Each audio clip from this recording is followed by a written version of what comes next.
Capítulo 11. Espera al Señor y guarda su camino, y te ensalzará para que tomes en herencia la tierra. Salmo 36, versículo 34. Llegó el año de 1914. Estaba trabajando en el puesto de maestra oficial, pero lo hacía como de paso porque un secreto testimonio de la voluntad de Dios me decía que ya muy pronto podría vivir de solo su amor y de su gloria. También se proyectaba en aquel año la apertura de un convento de carmelitas, pero ahora ni mis deseos eran lo que entonces, en ningún sentido, ni tampoco era ese mi único anhelo, como antes. Ya la celda me parecía buena para morir, pero los montes y las playas solitarias y ardientes eran mis teatros para vivir. Además, ya para mí nada deseaba, y años hacía que Dios mismo era mi celda, de modo que mis lágrimas por ser carmelita ya se habían secado. Pero debo confesarlo, me quedaba algo parecido al respeto de mis antiguas aspiraciones. Por consiguiente quedaba el hecho de responder a la madre, dándole las gracias y diciéndole que iba a consultar con mi confesor acerca de la resolución que había de tomar. Y tampoco les había ocultado a las carmelitas mis trabajos y operaciones para lo de los indígenas. Me preguntaba al oír mis planes para lo uno y para lo otro. ¿Y qué quieres? Nada más de lo que Dios quiera. Por mí no deseo nada, pero como he de vivir, viviré, donde Dios me señale. ¿Tampoco tienes el deseo de irte a buscar a los indígenas?, me preguntaron. No, les contesté, no lo deseo. Es que creo que Dios lo quiere. ¿De modo que tampoco deseas hacer de carmelita? No, les respondí. Entonces, ¿desprecias la celda que te ofrecemos y por la cual tanto has llorado? No, tampoco.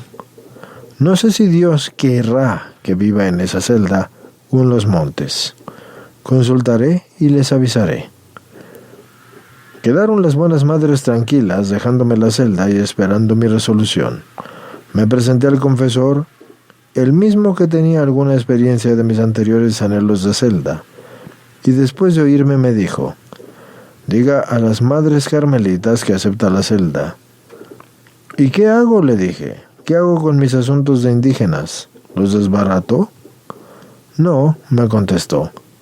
Haga todo lo que esté a su alcance por arreglar el viaje a Occidente, como si solo en eso tuviera que pensar, y haga cuanto le manden las madres carmelitas para entrarse al convento, como si solo eso tuviera entre manos. Muy tranquila salí a decir a las madres que aceptaba la celda, y ellas riéndose solo me preguntaron: ¿y qué va a hacer con sus cosas de Occidente? A seguirlas, les contesté. ¿Esa orden ha recibido? Y luego me dijeron que a los 15 días debía de llevarles la fe de bautismo, la de confirmación, la de matrimonio de mis padres y el certificado de buena salud. Y muy sorprendido me dijo: ¿y qué hacemos con lo del caqueta, si entra al Carmen? Lo que Dios quiera, le contesté. Le corté pronto el hilo de curiosidad que mostraba y con el certificado me presenté a las carmelitas y precisamente de paso, al venir de un almacén en donde tomé telas para hacer los vestidos de las misioneras, mientras que todas estas cosas ocurrían, yo, un poco inquieta por los afanes que el padre Luis, o porque todas las compañeras fueran de alta posición social, y viendo que las que ya había llamado no tenían la dote que el reverendo padre exigía, que eran 1,000 pesos oro, que era una cosa imposible, pues se trataba de ir a una comunidad religiosa, pues que yo solo las convidaba en las selvas y a los trabajos con la muerte adelante, en donde quiera, y sin asegurarles siquiera que tendrían pan. Y en esta perplejidad yo resolví presentarme al señor Crespo, quien ofreció atenderme en Santa Rosa, población situada en un hermoso valle a 2,640 metros sobre el nivel del mar. Posee un clima frío, agradable a mediados del siglo XIX. También a mediados de este siglo se inició su desarrollo intelectual, originado por la pujanza del progreso de la minería, cuna de los hombres ilustres, y es también la sede episcopal.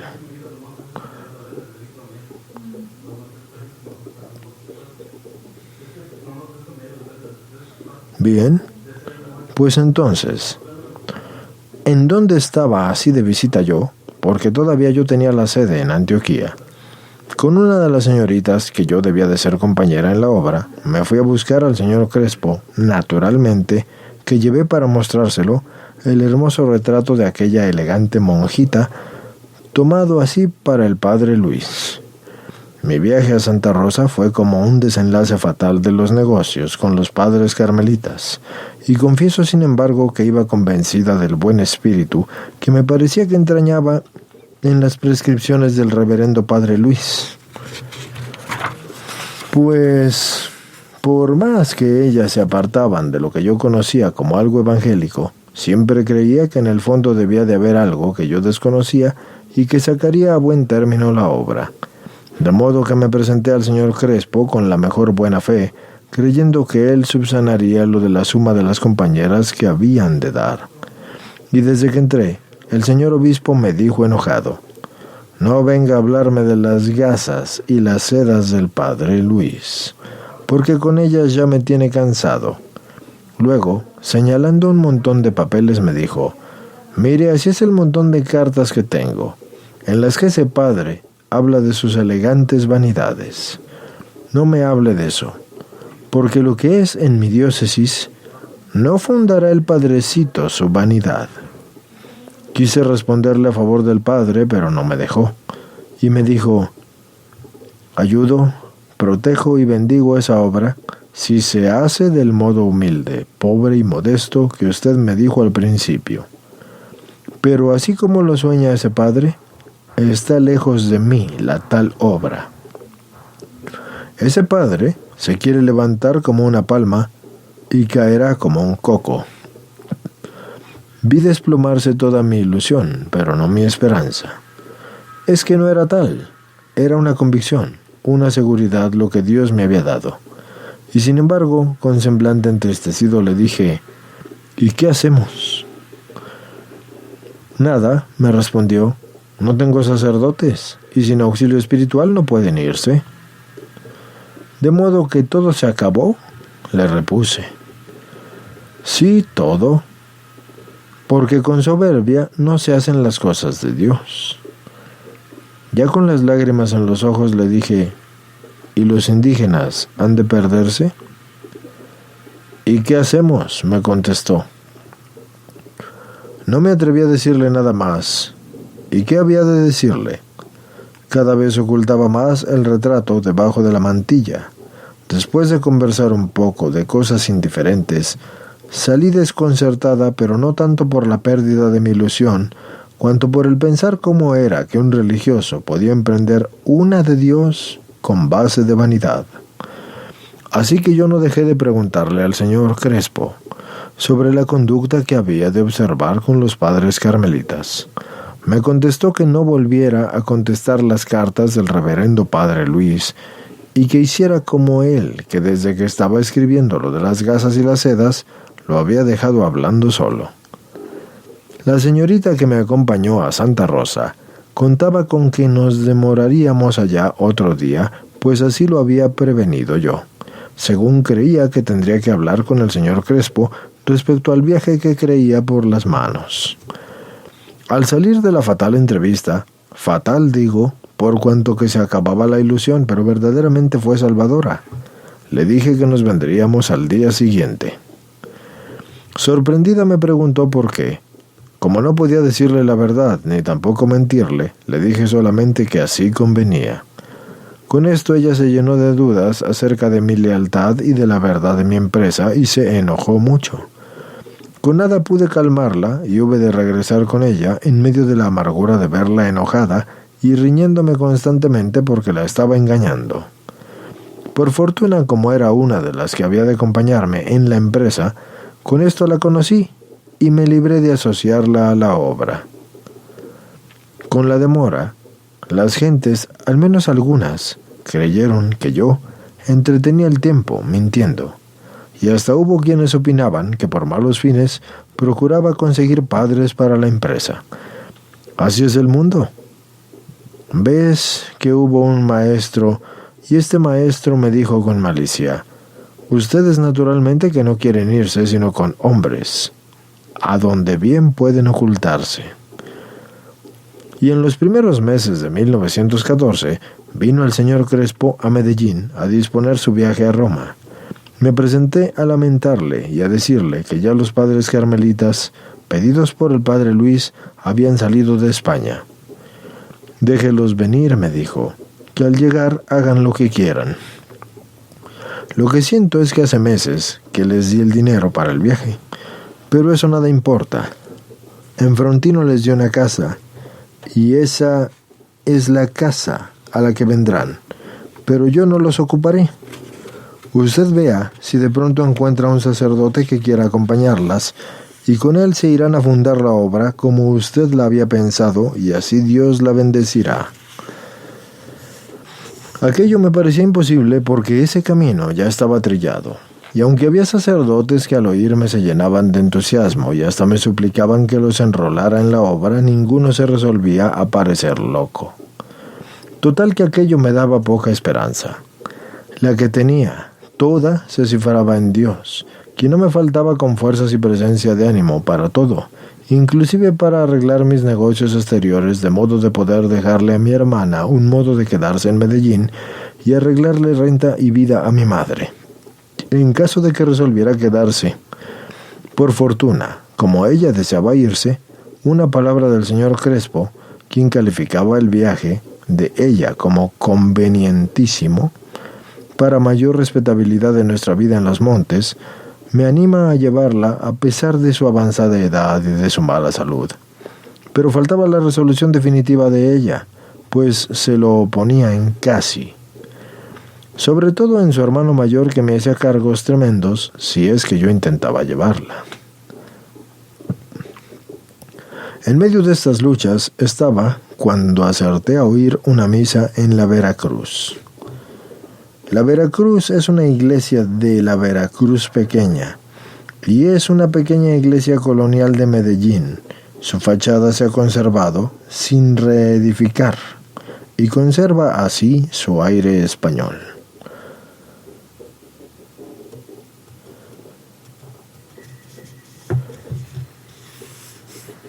Entonces, como decíamos, en medio de estas luchas estaba cuando acerté a oír una misa en la Veracruz, de un padre desconocido. Tan luego como se acabó la Santa Misa, pregunté al sacristán quién era aquel sacerdote, y me dijo que le parecía que era el cura de Dabeiba. Era el cura de Dabeiba, en ese entonces el padre Carlos Germán Velázquez. Así que lo seguí, y aunque tenía urgencia de ir a la clase a aquella hora, envié a decir a las otras maestras que me reemplazaran.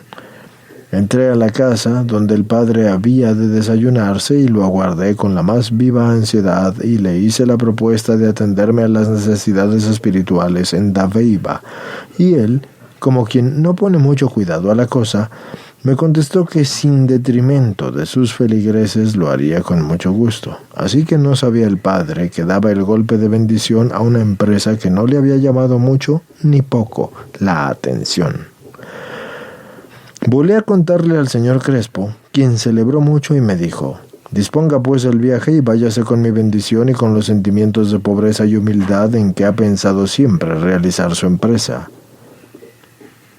Tomé una vez algo para los primeros gastos, así que me dio 220 pesos y me dijo: no le doy más, porque al fin es un ensayo, y no está bien exponer mucho dinero.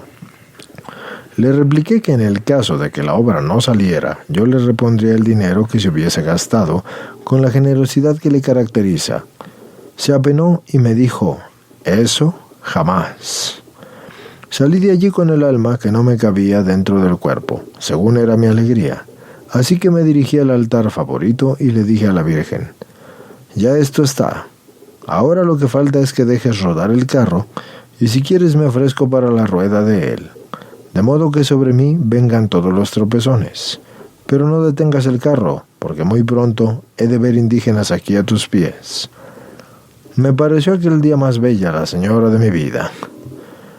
Manos pues a la obra, Ya la gente ni se preocupa de saber cómo había arreglado las cosas. Hice llamar a las compañeras, pero ya las demoras me habían quitado varias, entre otras a la señorita Livia Correa, cuyo confesor, por no esperar más, la había llevado a las puertas del Buen Pastor.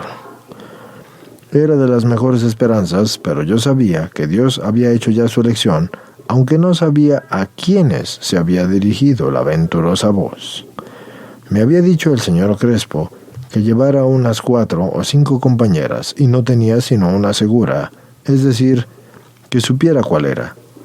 Pero seguras las tenía todas porque confiar en Dios es lo mismo que tener. La primera llamada fue la señorita Mercedes Giraldo de Marinilla, y no necesitó de grandes explicaciones ni tampoco usó rodeos de ninguna clase. Aceptó incondicionalmente las diversas vicisitudes porque pasó el proyecto y no lograron siquiera desanimarla. Y desde la primera invitación dijo un sí redondo, sin alteración y sin miedo. Ella había aspirado al Carmen y para hacerse carmelita había trabajado muchos años. Me dio su palabra, o mejor, se la dio a Dios. Confió y reposó en la más paciente espera, sin volver a pensar siquiera en el Carmen. Y desde aquel día del llamamiento, comenzó a economizar cuanto pudo, y todo me lo entregaba con tal desprendimiento que incluso eso sorprende. Cuando se inició la obra le tenía una buena sumita de dinero. Jamás preguntó cuánto capital darían las otras. Se contentó con dar cuanto tenía con alegría, y ninguna vocación he visto más desinteresada.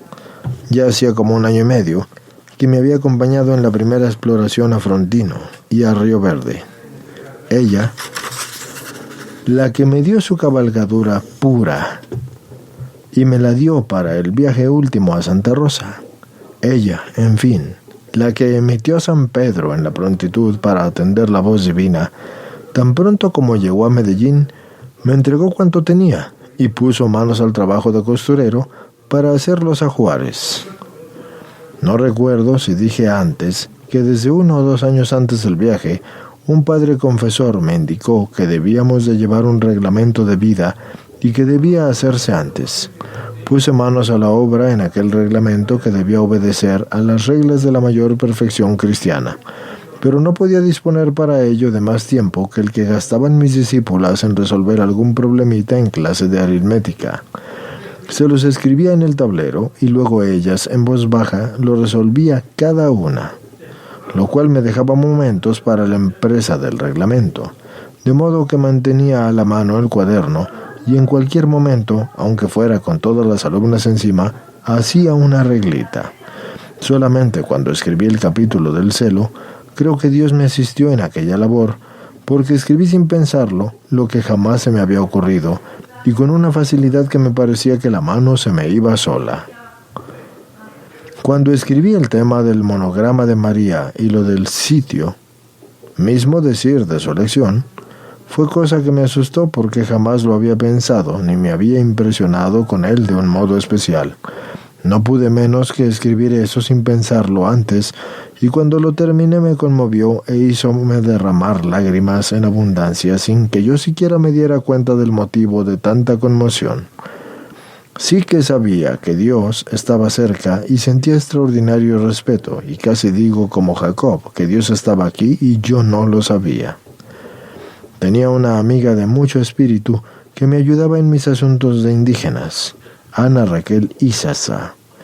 Era una persona tan de la gloria de Dios y de tal confianza para mí, que cuando me vi tan llamada a la obra de los indígenas y tan inhábil para ella, consulté si yo podía entregar la idea a esta señorita, de quien yo estaba segura de que la llevaría a cabo con la mayor perfección, que mientras en mis manos quedaba en las peores por 1000 razones. Sin duda ninguna me contestaron que podía hacerlo, porque recuerdo haberle dicho con la mayor seriedad que le dejaba la empresa, haciéndole presentes las circunstancias que a ella le favoreciesen para llevarla a cabo.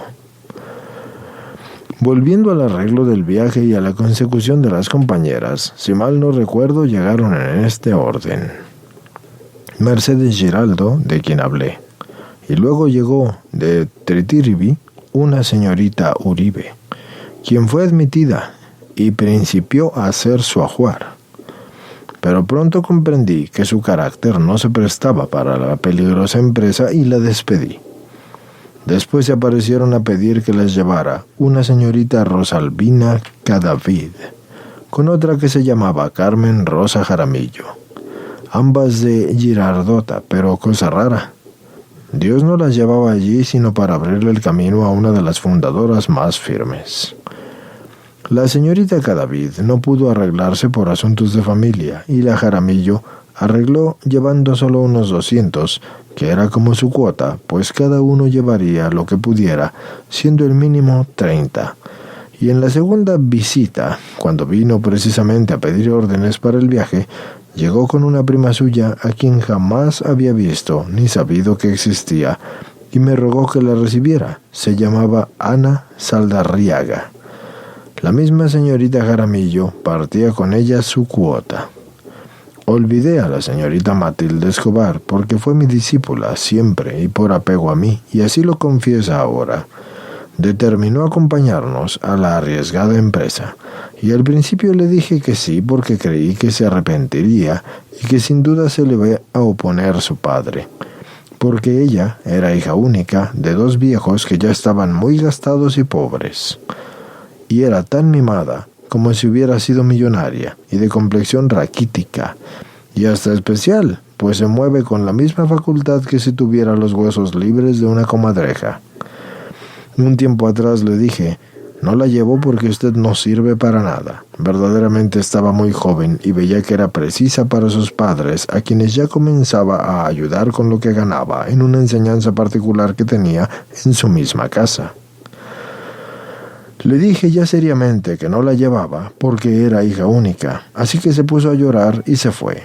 Y pocos días después se apareció su padre y me dijo, «Mire, señorita, vengo a decirle en propio nombre y en el de mi esposa que no tenga reparo en llevarse a la muchachita porque nosotros quedemos solos.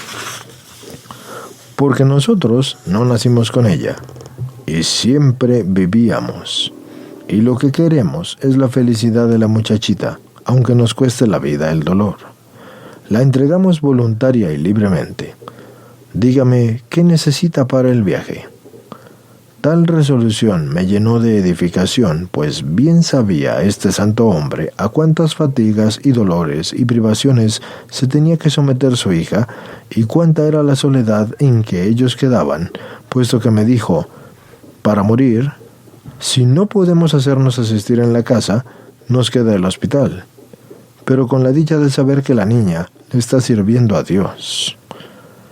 Además, hacía muchos días que me suplicaba que la llevara una señorita a quien conocía hacía muchos años, pero era de esas piadosas que saben de más en asuntos de piedad y de esas devotas trabajosas en el seno de la familia.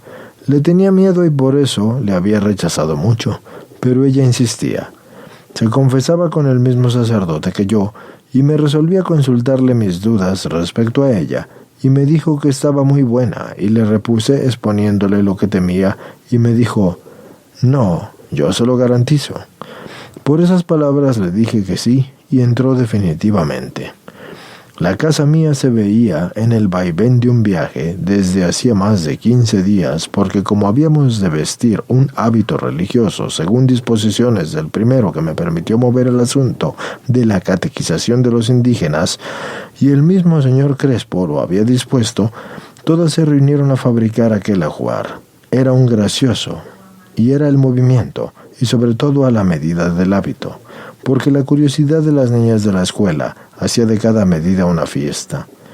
El hábito consistía en una túnica blanca ceñida a la cintura, con una faja azul y una esclavina azul, y un gorro blanco con botones azules. La túnica llevaba un zócalo, también azul, y el afán de llevar los colores de la Virgen y de poner un vestido atrayente para los indígenas y no estorboso para los montes nos hizo ponerlo así. Pero ya sabe a cuántos cambios ha habido que recurrir. Para asegurar cuanto fuera posible el modo de vivir en Dabeiba, resolví presentarme en la gobernación a pedir una escuela en la población y me dijeron que la de las niñas tenía maestra a la que no podían deponer y que la de los niños hacía mucho tiempo que no había por falta de niños. Y con esa cara despejada que usaba para cuando se relacionaran con las obras le dije: «Ah, pues esa es la que deben darme». «¿Cómo?», replicaron. «¿Sin haber niños?». «Sí», les dije con descaro. «Ah, entonces con que usted viene a enseñarnos a robar», me repuso el gobernador, el doctor Carlos Koch. «Si fuera esa la única lección de robo que ustedes reciben», les dije. «Además, el departamento está obligado a reducir los indígenas de Antioquía, no solo por la justicia, sino por la ley. Pues existe una, de acuerdo con el antiguo departamento de Cauca, en la virtud de la cual el Cauca cede a Antioquía esa faja del Golfo de Urabá, que les deja las costas en el Atlántico y Antioquía, y coloniza la región y catequiza a los indígenas. Esa ley tiene años de expedida y no ha podido cumplirse por la falta de quien se encargue de los indígenas. Es pues de justicia que Antioquía me proteja más. Pero como no pueden exponerse las sumas considerables, puesto que se trata de un ensayo, y un ensayo de mujer que tiene naturalmente menos probabilidades de éxito, yo no les exijo lo que pueden y deben gastar, pero sí un mediecito para sostenernos allá, mientras que encontramos los indígenas y nos pueden dar sueldos como maestras de indígenas. Y para cumplir un deber de esa clase, o por lo menos para ensayar a ver si sale. ¿Y por qué no han de poder hacer una trampita? ¿Acaso la ley se ha hecho para perjudicar el bien, que más bien no se hizo sino para favorecerlo? La ley que dice que para crear una escuela se necesitan 30 muchachos asistentes no es mucho menor que la de la justicia y el honor que pesa sobre Antioquía. ¿No podría lícitamente sacrificarse lo menos por conseguirlo más? Y eso tratándose de poco tiempo. Y entonces, ¿cómo legalizamos el gasto?, me dijeron riéndose. Pero noté que mi argumento sí les había entrado. De modo facilísimo les dije: ustedes saben que en Dabeiba no hay muchachos para la escuela, y yo también lo sabré. Pero de acuerdo con ustedes, para que no sea mentira, puesto que yo no los engaño, les pongo a la nómina 30 o 40 muchachos y ya está. Yo, por otra parte, no les pido muchachos ni los necesito, sino sueldo, y ustedes necesitan ayudar a ver qué modo pueden atender al cumplimiento de una ley sin dejar ellos de reírse y de hacerme cargos porque les enseñaba a robar. Me hicieron el nombramiento, pero el director general de la instrucción pública, con la mayor generosidad, me dijo: no solo eso, sino que también le voy a dar otra escuela con el título de maestra de indígenas, y ambas las elevo de categoría para que el sueldo sea mejor. Nombramiento de escuela de Dabeiba, creada y nombrada. Fueron nombradas como profesoras las señoritas Laura Montoya Matilde Escobar y Mercedes Giraldo por decreto. El número 104 fue de abril 29 de 1914 y era gobernador Carlos Koch, secretario de la Instrucción Pública, y Pedro P. Betancourt.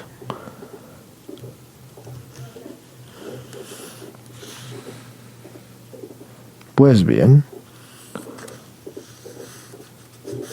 y eso para que el señor arzobispo vea que usted y yo, que somos los supuestos masones, somos los que estamos fundando las misiones.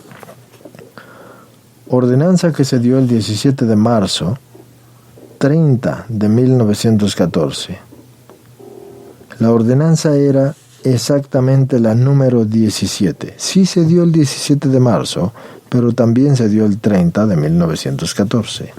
Y se fomenta así el adelanto de unas poblaciones y se provee la reducción de las tribus salvajes. Esto fue en el artículo 1.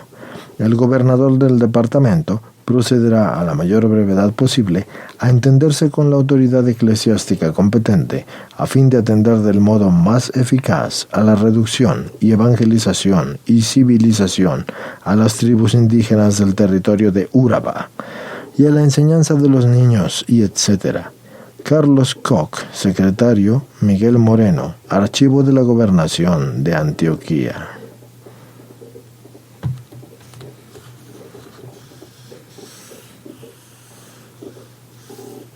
Esto me picó un poco y le dije, pero haga alguna diferencia, porque el señor arzobispo opina que usted es un masón y modernista.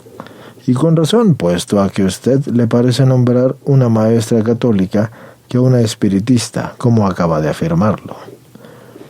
Pero acabamos de pelear por eso. Respecto de mí, el señor arzobispo tendrá alguna mala y errónea información, y nada más.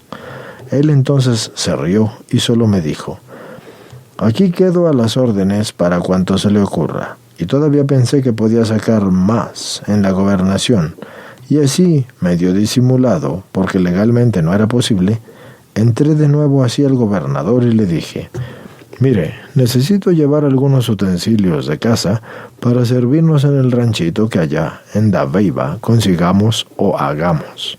Y no tengo con qué comprar ni siquiera una olla, y pienso que aquí, en la gobernación, sí que pueden darme para eso. Así que, riéndose mucho, el señor gobernador me dijo, ¿otra lección vendrá a darnos? Sí, le dije.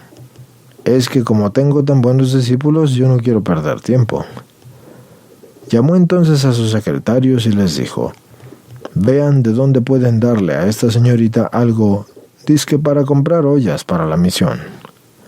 Se rieron, y protestando que en el presupuesto no había partida para eso. Pero entonces les dije, ¿partida para útiles de escuela no hay? Sí, me contestaron, aún queda una pequeñísima parte de lo indicado en el presupuesto para esto, pero es para útiles. ¿Y quién les ha dicho que las ollas y los platos y las tazas y etcétera no son útiles para una escuela en donde hay que hacerles de comer a los alumnos? Verdaderamente, dijeron, se podría justificar esa partida diciendo útiles para una escuela de indígenas. Perfectamente, dije, pero quiero llevarlas ya, no sea que ustedes se arrepientan. Efectivamente llamaron a un empleado, quien me entregó 120, porque dizque que era lo único que restaba, ya del presupuesto de los útiles escolares. Yo sabía que eso no era cierto, y eso es porque ya la vigencia anterior finalizaba. Así que salí contentísima, y sintiéndome como una rica, con la intención de que he cumplido el de tener en la cuenta a estos señores delante de Dios para pedir por ellos. Por lo demás es verdad que las obras de Dios no se hacen sin dinero, pero ese dinero está en los lugares que Dios se sabe muy bien y los va sacando poco a poco según se va necesitando, y que afán haya de verlos ni de saber en dónde están, si se sabe que se vendrán a tiempo. Y por eso es que puedo hoy confesar que en los años que llevaba la misión he dejado de hacer algunas cosas convenientes por 1000 motivos, pero nunca he dejado ninguna por falta de dinero. Todos dicen que creen en el Evangelio, pero cuantos muy pocos creen en su verdad.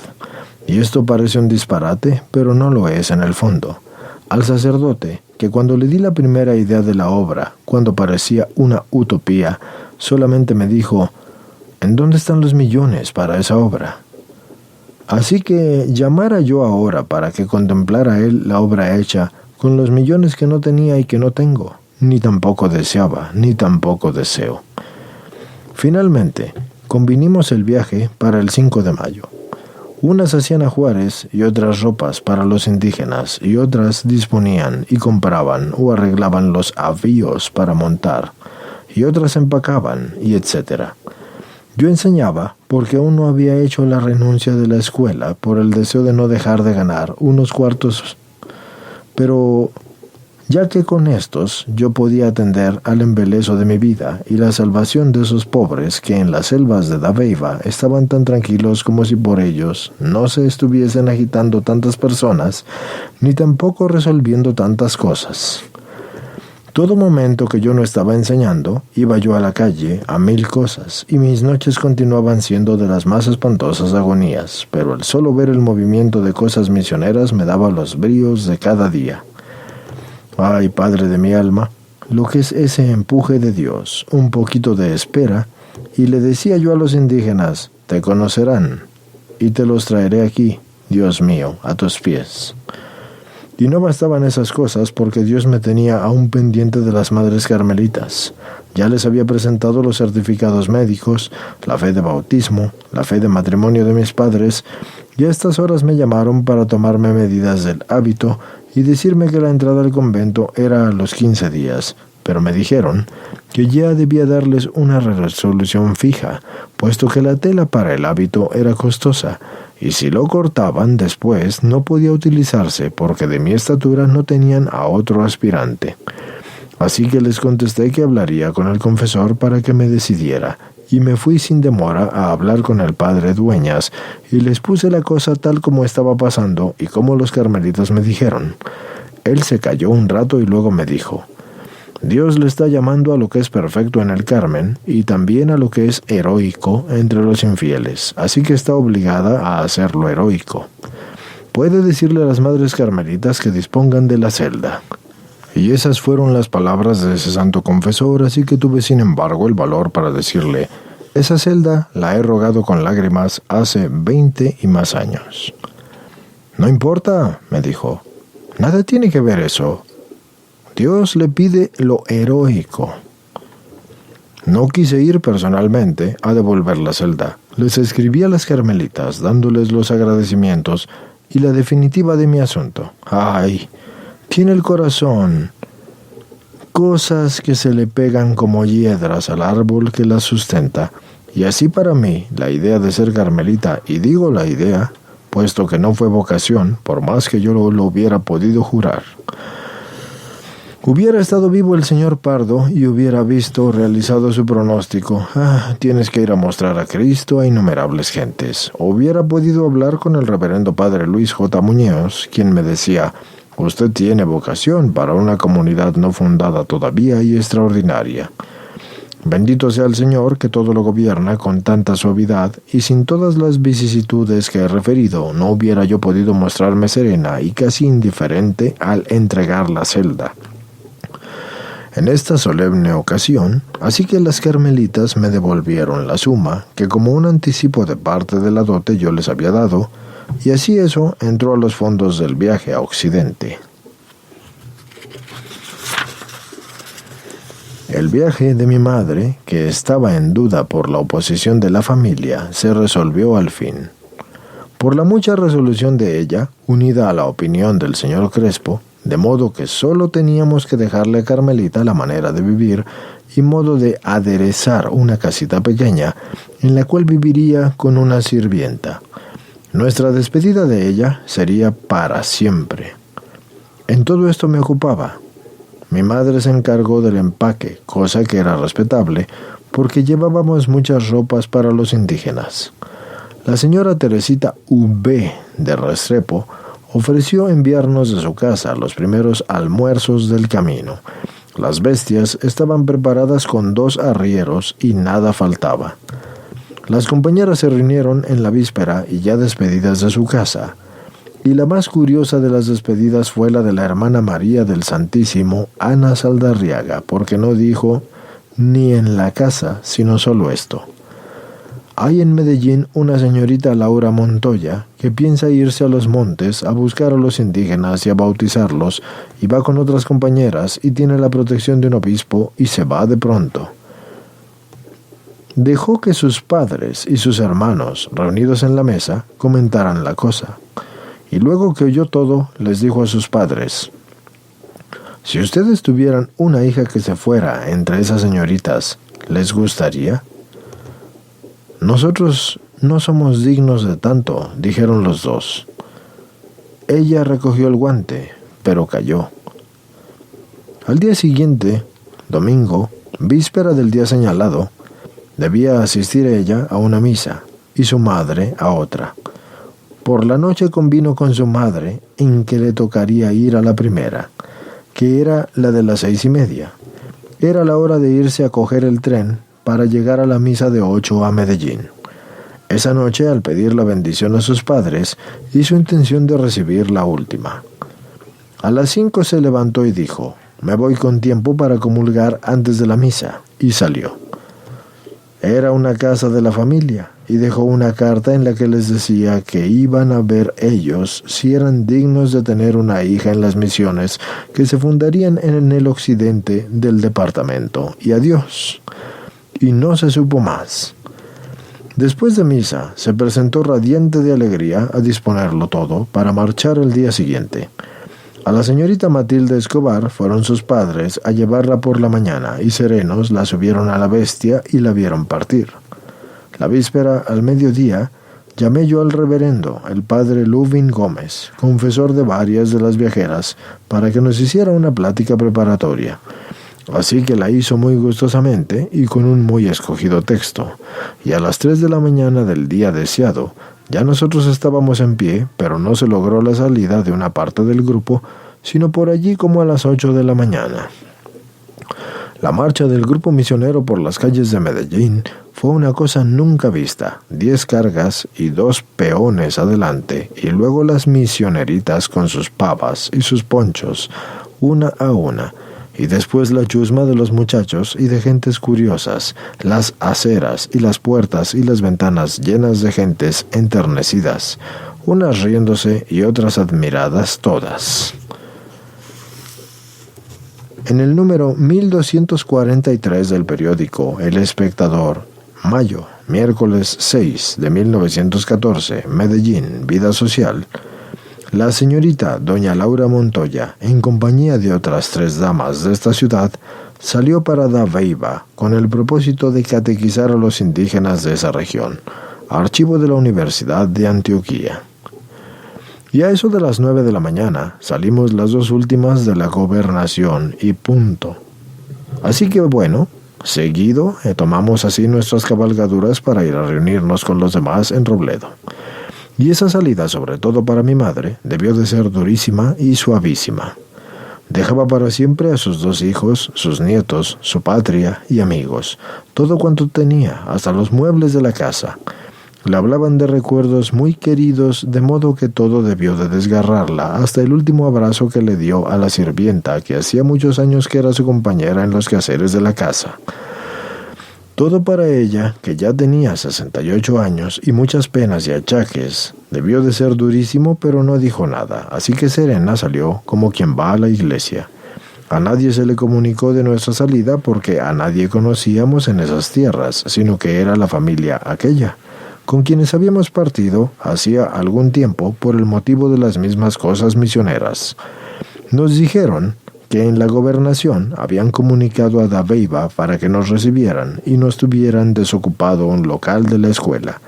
De nada me preocupaba, sino de que Dios iba pronto a ser conocido. Y es que con eso, todo lo demás es pálido, porque nada vale en cómo hacer conocer a Dios en el mundo, y sin duda que mi madre, que sentía como yo, sacó su fortaleza de ese pensamiento, y las demás iban silenciosamente, todas silenciosas, y no podía yo darme cuenta de sus impresiones. A poco de salir les dije algunas palabritas como para recordar el compromiso de sacrificarnos hasta lo heroico que habíamos hecho al decirle el sí a Dios, cuando nos llamó a tan santa vocación, así que me pareció el momento oportuno para que rectificaran la intención. Hicimos este viaje por Boquerón, y desde que salimos de Robledo, los campesinos asomaban al camino por encima de los vallados con mucha curiosidad y muy respetuosamente nos decían: «Adiós, madrecitas», «Adiós, hermanitas», y otros pedían la bendición. Mi madre llegó muy cansada y se recogió temprano. Hoy me siento muy mala, hija, porque no le hice ninguna atención a su impresión, que debió ser terrible, pues acababa de separarse de mi hermano, que había ido a sacarla, y acababa de dejar a Carmelita en la profunda desolación. Pasamos bien la noche, y a mi madre no se le vio ni una lágrima, y era la única que esperábamos. Al día siguiente, Ya más conocidas y relacionadas unas con otras, hubo mayor expansión de los ánimos. Solo Ana Saldarriaga no hablaba, sino solo por la noche en las posadas, sin que nos explicáramos este motivo, el motivo de su silencio. Así que vinimos a conocerlo poco antes de llegar a Dabeiba, como lo diré más adelante. Desde el segundo día les dije, miren, el esposo que hemos elegido no ensilla y desencilla. No coge la mula, ni monta a la esposa, ni tampoco la desmonta. Eso solo lo hacen los esposos de la tierra. ¿Con qué aprender entonces a hacer estas cosas? Vamos a coger las mulas y a ensillar, y a ver si nos hacemos hábiles, siquiera para eso. Con la más completa decisión, todas emprendieron la tarea, pero, Dios mío, cuán atrasadas estábamos. Era aquel un arte que jamás habíamos pensado en advertir. Mercedes Giraldo era la única que lo entendía, pues era una diestra cabalgadora, y ella fue la maestra, pero hubo quien le preguntara en cómo se hacía para que la bestia no se comiera el freno. Dios mío, qué instrumentos tan inhábiles te escogiste para esta, tu obra. Dios había guardado en nuestro corazón un elemento desconocido para el indígena, que habría de sorprenderlo, el amor y la ternura. Ya se sabe cuánto es la impresión de que hace lo desconocido en la materia de sentimientos, y mayor todavía en esa impresión en el salvaje que tiene tan pocas.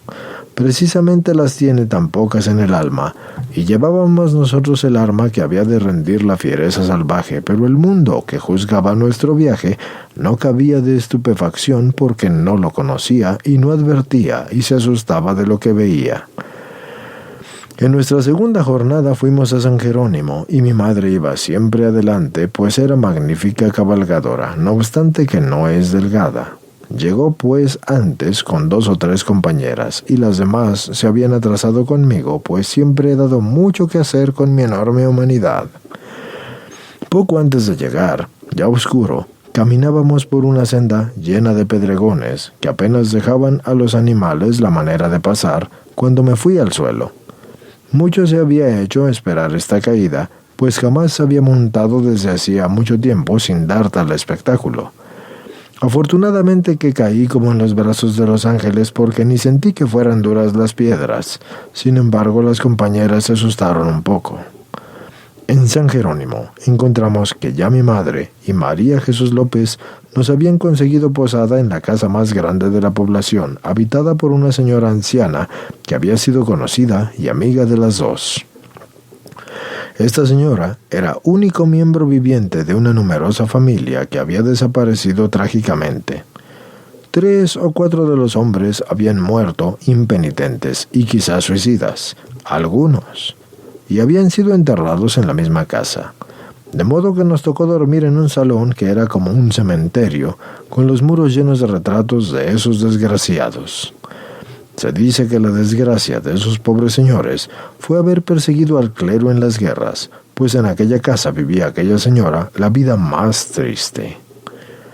Nos recibió muy bien y mostró con su generosidad que era verdaderamente cristiana. Pero nuestra impresión, al saber que allí reposaban los restos de aquellos desgraciados muertos sin Dios y teniendo a la vista sus retratos, fue un verdadero tormento. Después de recibir la Sagrada Comunión, fuimos aquel día a un sitio llamado La Nuarque y dormimos en una casita pobre, en un cuartito en donde nos acomodábamos como cigarrillos en su cajetilla. Pero dormimos mejor y recibimos las más sencillas atenciones de los dueños, que estaban llenos de caridad. El día anterior, al pasar por Sopetrán, hubimos de tener un incidente un poco desagradable. Pasamos rápidamente por la población y cuando nos habíamos alejado como unas 6 cuadras, nos alcanzó un muchacho para decirnos que aguardáramos a una señorita Uribe que quería irse con nosotras. La aguardé un rato, pero al ver que las compañeras se adelantaban mucho y al ver que no llegaba, seguí. Después supe que había llegado poco después de salidas nosotras y que al no encontrarnos se desconsoló. Es una buena señorita y quizás será llamada, pero jamás se ha resuelto del todo así lo he sabido después. Ese arranque de salirnos al paso no correspondido y luego sus repetidas intenciones de pedir puesto en la congregación me hacen temer que esta señorita hizo lo del joven rico del Evangelio. De otras sé que han hecho de un modo parecido, pero yo les noto un llamamiento menos extraordinario, por lo cual temo más por esta, a quien sin embargo yo jamás he tratado. Van muchos años desde que esto pasó y siempre que miro aquella población o paso por la casita en donde la esperé, siempre siento la impresión desagradable. Dios quiera que no sea esto sino una impresión. Pobre alma. En aquel tercer día pasamos por Antioquía. Santa Fe de Antioquía, fundada el 4 de diciembre de 1541 por el mariscal Jorge Robledo, dista de Medellín 65 kilómetros. Es de orgullosa tradición española y la llaman la Casa Solariega de la Raza. Fue capital del departamento de Antioquía hasta 1816. En aquel tercer día pasamos por Antioquía, en donde nos demoramos un poco para aumentar nuestras provisiones que iban acabándose. Nos atendieron con mucha cordialidad en la casa de un tío mío y por acortar la jornada del día siguiente, seguimos hasta Pantanillo y allí dormimos en un suelo y desigual y mal acompañadas de animales domésticos y muy al alcance de ellos. De modo que fue como una muestrecita leve de la misionera vida que empezábamos. Madrugamos un poco y al quinto día fuimos a Loma Grande. Como a las 5 de la tarde llegamos a un sitio denominado La Ciénaga. Mi madre iba sumamente cansada y sin averiguar la mejor posada, así que nos desmontamos en una casita en donde nos dijeron que nos permitirían hacer la comida. Punto seguido, se procedió a la compra y a la matada de una gallina para ajustar nuestra refección. Y no omitiré un incidente curioso que revela que todo no era valor. Allí, en el arreglar de una gallina, la señorita Matilde Escobar, que jamás lo había hecho, se cortó un dedo y quien lo creyera, lloró. Entonces Mercedes Giraldo, resueltamente como quien sabe bien de medicinas campesinas, le aplicó el jugo de 3 hierbas distintas y la sangre quedó inmediatamente estancada. Tanto el llanto de una como lo original de la medicina de la otra nos sirvieron para reír en todo el camino. Acabábamos de desencillar cuando llegó recado de una señora de Cañas Gordas diciéndonos que avanzáramos un poco más hasta la casa de su nuera, en donde nos tenían arreglada muy buena posada. Esto naturalmente nos sorprendió porque a nadie le habíamos avisado ni teníamos amigos en Cañas Gordas. Para mí, esto era una buena señal de que la acción amorosa de Dios nos seguía y se dilataba mi corazón con ello. Al recibir el recado de la señora Valvanera Álvarez de Restrepo, de quien hablo, e inquirimos de los vecinos la distancia que nos separaba de la casa en donde se nos esperaba, y todos dijeron señalando con el dedo, aquí cerquitica. Dios mío, veremos.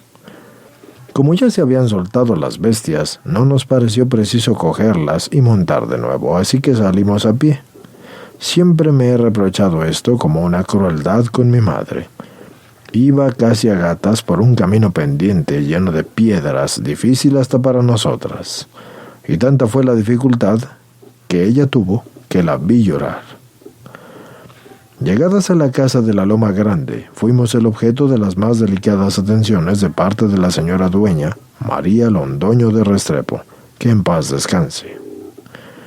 Nos tenía una lujosa comida y camas calientes y blandas. Dios le haya pagado en cielo su caridad. Solo esta virtud debió moverla, porque ni nos conocía, ni tampoco la conocíamos. Tampoco a su suegra, en cuyo nombre hacía esta caridad. La misma señora, al día siguiente, al partir, nos avisó que de Cañas Gordas tendríamos tope. Y esto fue el gran susto. Dios mío, nos decíamos, ¿quién viene a encontrarnos? ¿Y por qué vienen? ¿Quiénes nos conocen allí? ¿Cómo saben que vamos? Pobres de nosotras, preguntándonos todo esto. pues era una de las más bellas lecciones de amor y de la providencia que Dios nos daba, y nosotros no la supimos leer porque venía en una edición de lujo. Dios iba con nosotras. En Cañas Gordas hizo lo que los magos hicieron en Belén. Obsequió a Dios así en el nombre de los pobrecitos infieles y reyes de Oriente que le obsequiaron al Mesías en el nombre de los gentiles, a quienes representaban. Dios mío, ¿por qué yo no supe leer entonces esa página tan bella? Dios estaba aquí y no lo sabía. Lo repito, 2 o 3 leguas antes de llegar a Cañas Gordas, encontramos un grupo de caballeros y de señoras que, capitaneados por el señor cura, venían a encontrarnos a su pueblo en medio de las aclamaciones. ¿Qué será esto?, nos preguntábamos. Como los israelitas ante el maná, nos hablaban de nuestro viaje como de una hazaña colosal, y nosotras no acabábamos de advertir que hiciéramos alguna gracia.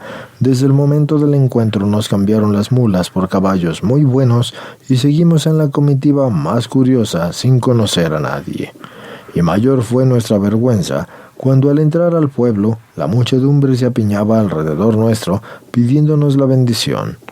Dios mío, qué conflicto aquel, porque difícilmente pudimos romper el grupo para llegar a la casa de doña Valvanera Álvarez, en donde nos habían arreglado la más generosa posada. Cualquiera preguntará lo que pasaba por nuestro interior. No sé lo que por el de las demás pasaría, pero por el mío solo vergüenza y extrañeza. Si con que nos dieran el título de hermanas me sentí tan confundida, ¿qué sentiría ahora yo con esta ovación? Me sentía criminal. ¿Qué afrenta aquella? La empresa me pareció un delito. Pensaba, cuando el señor obispo sepa esto, Dios mío, ¿qué va a decir? Dirá que esta era la forma modesta y oscura que yo le dije y que tendría la obra. Dios mío, ¿esta gente no sabrá que somos mujeres como todas y aún más malas? En fin, me veía culpable de todo y mi confusión llegó al colmo. Y le dije al padre que atajara eso y su respuesta fue: el pueblo tiene razón. Mayor extrañeza para mí. Así que nos obsequiaron una magnífica comida, con todo gusto y refinamiento, y acostumbrado así en los banquetes. Y después pasamos la noche en camas muy muelles y rodeadas de atenciones, sin conocer más que a una señora, medio parienta mía, pero que no era la del obsequio. Esto, juzgado ahora, cuando se me descorrió la venda, se me parece a algunas recepciones inesperadas que le hacían a nuestro Señor, y que el Evangelio refiere con tanta sencillez que ni siquiera uno advierte la gracia que encierran, sino meditándolas detenidamente, pero casi siempre eran precursoras de algo contrario. De todos modos, esa como intuición popular, pues no se les había avisado de nada, y ese entusiasmo, por más que sabemos que fue provocado por el señor cura de una idea de que Dios asiste a esa población de un modo muy especial, y le descorrió el velo que hizo más denso sobre los ojos de su vecino, el pueblo de Frontino, en donde sí sabían muchos de la obra que se emprendía. En Cañas Gordas solo debían de saber que pasaban unas señoras. El señor cura desde entonces se constituyó en el bienhechor de la obra y siguió con nosotras hasta el fin del viaje, y debíamos resolver por cuál vía irnos, si pasando por Frontino o no. Ninguna pensaba en lo primero, pero el reverendo padre Lopera, el cura de quien hablo, nos invitó a ello, y además nos hizo ver que el señor cura de Frontino no vería bien el que no llegáramos a su parroquia, así que resolvimos pues pasar por aquella población, aunque hubiéramos querido evitar el ser de nuevo un espectáculo raro. Llegamos a Frontino, a casa de la señora Mercedes Correa, la misma que había apoyado el proyecto y nos había acompañado en la primera exploración a buscar a los indígenas a Río Verde, y tanto ella como su esposo y sus hijos nos recibieron muy bien y fueron desde entonces nuestros decididos amigos. El cura era el reverendo padre Manuel Justino Uribe, que en paz descanse, ya conocido por Mercedes Giraldo, y esta servidora en el viaje de exploración que habíamos hecho, había hecho conocer al pueblo la empresa y les era conocida nuestra intención completamente religiosa. Sin embargo, este pueblo, lejos de hacer lo que Cañas Gordas, se le ocurrió así algo muy peregrino que les diré después. Ahora, después de conocer a fondo el espíritu de las dos poblaciones, me parece muy significativo el contraste. Dios, a cañas gordas, le hace conocer y sentir la pasada de su obra, dándole a producir un acto de fe hermosísimo. Frontino, por el contrario, no ha merecido la luz de Dios. Recibió el conocimiento natural del hecho, y así lo inutilizó. Así que se le negó después la luz sobrenatural. ¡Ay! Eso lo siento muy hondo. Su santo cura hizo cuanto pudo por aquel pueblo, y pronto salió humillado y con muy poco consuelo acerca de los trabajos del celo en aquella población. Desde nuestra llegada, notamos curiosidad despreciativa y sin interés ninguno de enterarse del motivo de nuestro viaje. Al día siguiente se presentaron en grupo al señor cura, el doctor Álvarez, don Carlos Góez, el señor inspector provincial y algunos otros caballeros, y se constituyeron como en un consejo para deliberar lo que habían de hacer con nosotras. Cual si así los hubiesen nombrado, me llamaron a la sala, y tomó así la palabra el señor cura, que dicho sea de paso, obraba sugestionado y era demasiado bondadoso, y me dijo: «No las dejamos seguir a Dabeiba, es una locura insigne eso». Y continuó: «Dabeiba está desolada y enhambrecida, porque hace 7 años la arruina una enorme cantidad de langostas indestructibles. El hambre es espantosa. Ustedes no encontrarían nada que comer, el clima es feroz, nadie paga el atrevimiento de entrar allí con menos que con la vida, sobre todo ahora está la fiebre perniciosa encarnizada, y hay más de 40 casos de urámita allá. Las gentes son malas y se previenen para no recibirlas.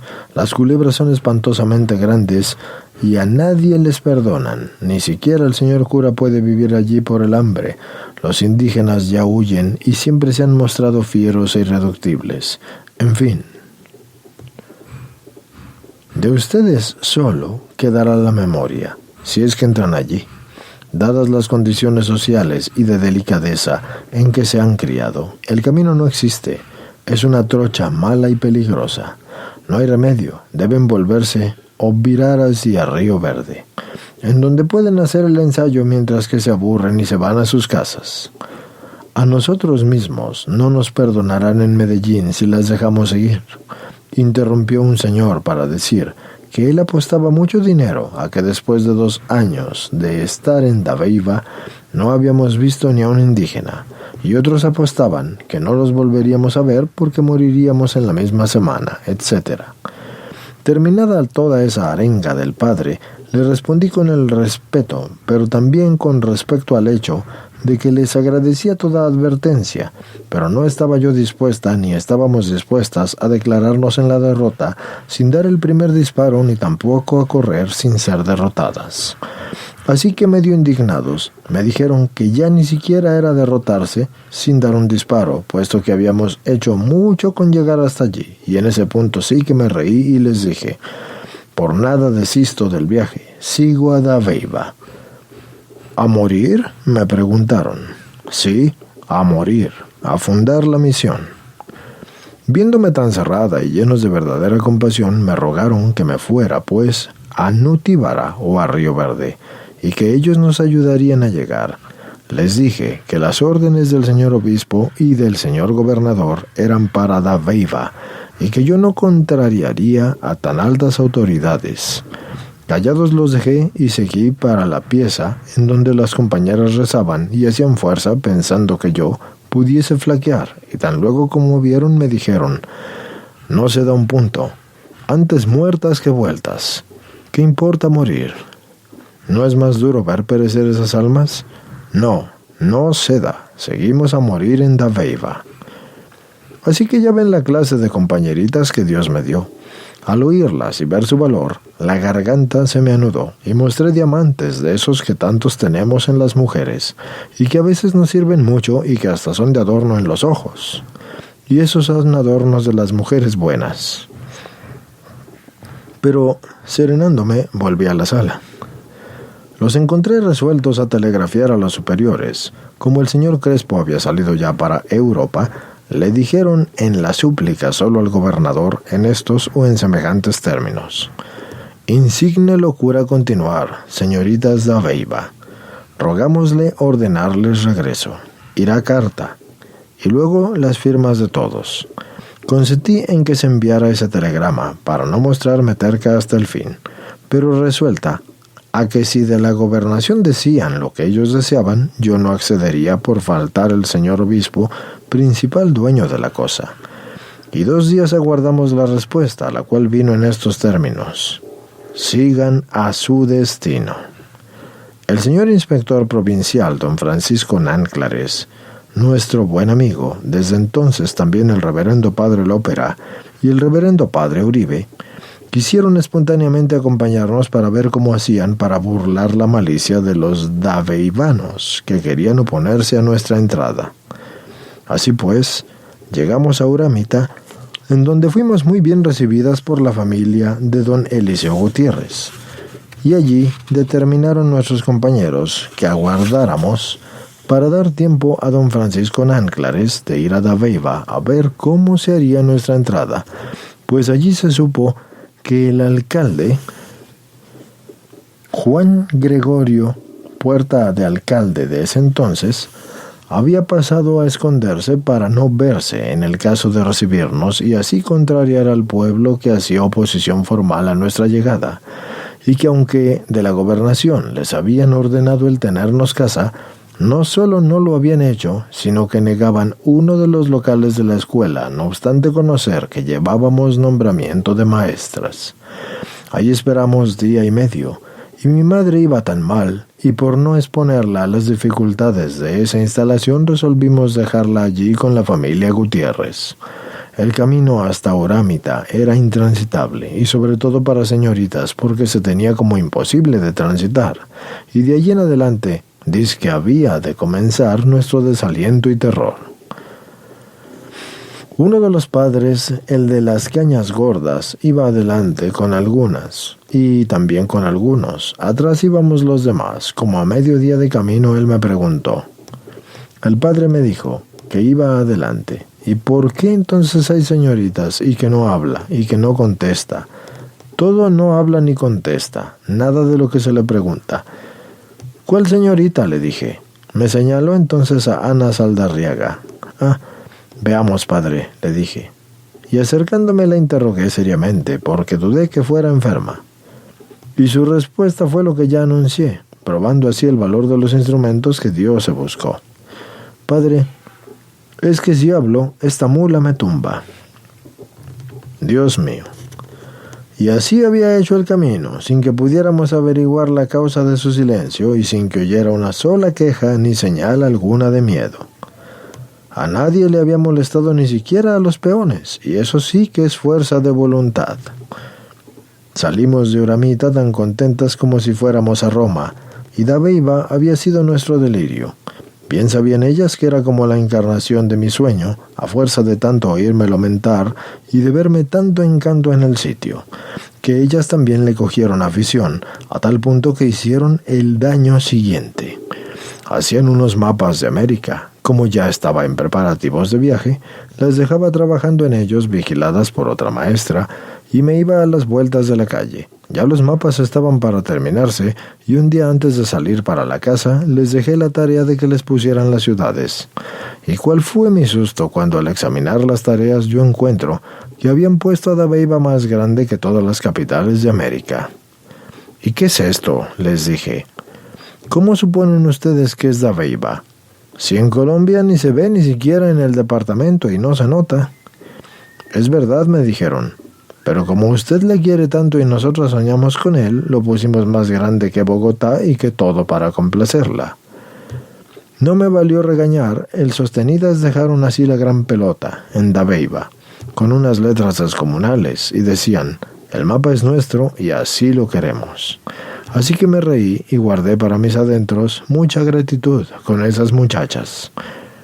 De esta clase sería el amor tan tierno que Jesús tenía a Jerusalén, y ahí estaba su calvario y sus remedios, que había de crucificarlo, y el amor de Dios es tan diferente del amor humano, que eso es lo que desea y lo que ama, el sacrificio, la cruz. Yo no ignoraba que el calvario estaba en Dabeiba, mas por eso, precisamente le amaba y la buscaba. Esas muchachas le amaban como un eco de mis palabras, como una resonancia del afecto que me tenían. Una señorita de nombre Alicia Velilla tuvo la buena ocurrencia de contestarme cuando le pregunté por qué lo habían puesto tan grande y más que Bogotá.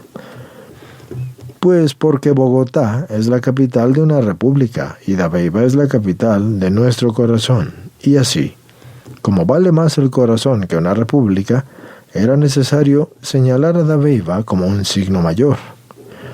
Pues esa Dabeiba tan amada era la que se disponía a no recibirnos, como Jerusalén también se dispone a crucificar a nuestro Señor a los días de haberle aclamado. Pues como Jerusalén, Dabeiba fue amada e ingrata. Seguras ya de que don Francisco nos tenía la entrada menos difícil, siquiera, entonces continuamos el viaje, y en este trayecto, dícela que entonces era Ana Saldarriaga, que vio 2 enormes culebras y que no avisó porque iba a caballo. Y si hablaba, la tumbaba la mula. Eso no tiene nada de difícil porque si eran abundantísimas las serpientes en aquel sitio. Así que nos dijo don Francisco que haciendo valer su autoridad como inspector provincial, había conseguido un saloncito que servía de local de escuela para la habitación nuestra.